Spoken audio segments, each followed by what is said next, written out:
काय वाटतंय तुम्हाला, मिळाली असेल का आम्हाला ट्रेन? 45 मिनिटं कॅबसाठी वेट करून फायनली आम्ही स्टेशनकडे जायला निघालोय. आणि स्टेशन म्हणजे ठाणे स्टेशन. तिथून पुढे आम्हाला मुंबई सेंट्रल जायचं आहे. लकीली आम्हाला दादरपर्यंत फास्ट ट्रेन मिळाली. Look at my mama, cutie. खूप एक्सायटेड होती ती. मुंबई सेंट्रल पोहोचल्यानंतर ट्रेन निघायला अजून 40 मिनिटं आहेत असं मी तिला म्हटलं, तर लगेच चल आपण काहीतरी खाऊ घेऊन येऊ म्हणून एवढं सगळं घेतलं तिने. आणि तेव्हा मला असं वाटत होतं ह्यातलं काही वाया नको जायला. पण पुढचे 3 दिवस आम्हाला मस्त हा खाऊ पुरला.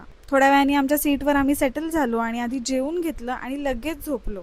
मला आठवत नाही मी लास्ट सनराईज कधी पाहिलेला. सो सकाळी उठल्यावर मस्त वाटत होतं.